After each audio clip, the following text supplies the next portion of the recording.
She's a time bomb trying to take you out. The ticking of her heart is the only sound. She's a time bomb out to detonate, trying to cut her wires, but you're too late. Whiskey stain on her dress now. She's wearing it proud. Good afternoon, YouTube. Beautiful weather out today. I decided to test out my new pressure washer that I just got yesterday and wash my bikes. I've already had some questions about my Husky. People want to know what model it is, some more info about it, etc., etc. So I figured since I just cleaned it, it's probably a great time to just go ahead and show you guys the bike. So this is it. It is a 2012 Husqvarna SMR511.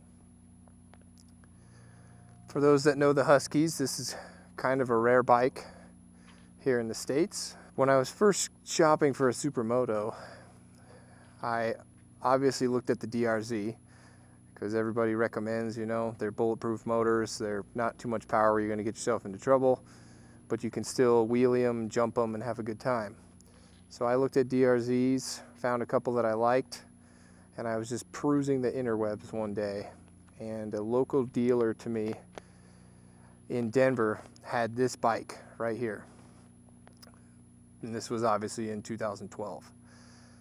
I went over there and looked at it, sat on it. I had never even ridden a supermoto up to this point.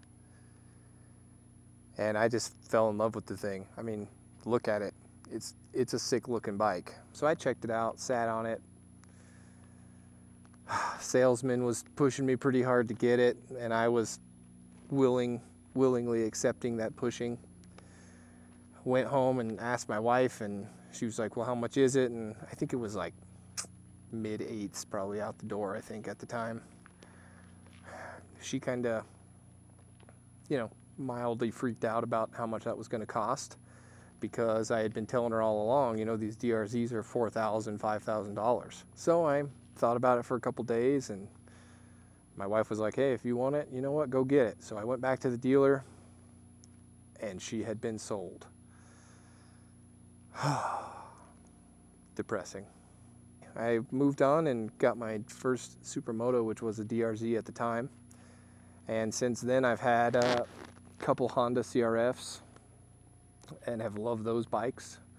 And I loved my DRZ, it was a great bike. And I had no intention of getting a Husky, but a few weeks ago I was on Craigslist, as I often am, searching for supermoto gear, bikes, bike parts, wheels, whatever. And wouldn't you know it, this bike was on there. I refreshed the page a few times to make sure that I wasn't envisioning, that I wasn't dreaming that this was happening. So this bike's on there. It is the original owner that bought it out from under me back in the day. This bike, you guys, had 447 miles on it. It looked showroom still. Hey guys, you get to meet my dog. This is Alamo. Hello, Alamo. He's only the coolest dog ever. He'll probably be making some appearances later on because he's pretty special. He is. He's a winner. Parts are an issue, as everyone that sees the bike, that's what they say is, well, how do you get parts for it? Well, this year Husky, if you know anything about him, this is the BMW motor still. So this is a very similar motor to what's in the GS Supermoto from BMW. So a lot of the parts I can source that way. It seems to be a very reliable bike from what I've read online.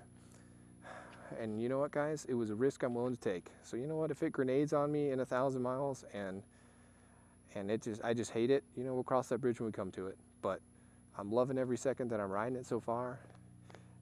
And it's the best looking supermoto I've ever seen. So for all the haters, you're wasting your time, because you just peanut butter and jealous, y'all.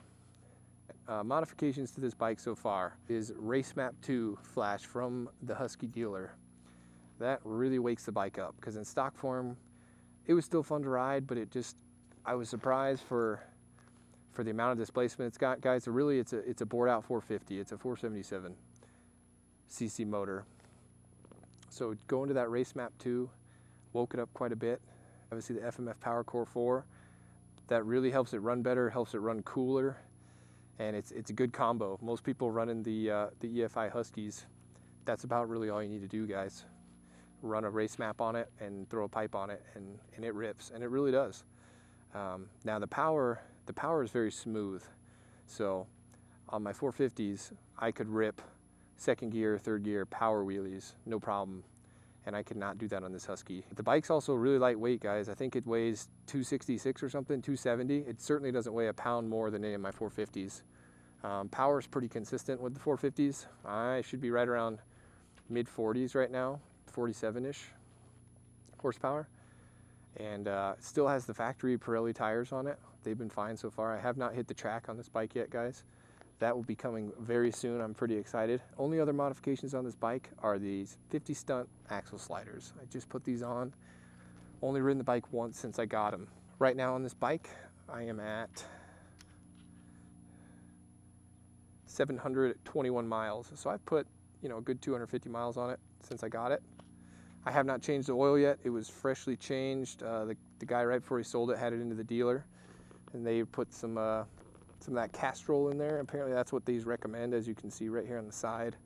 They've got a Castrol. That's what they want. I'm gonna run the Rotella diesel oil in this.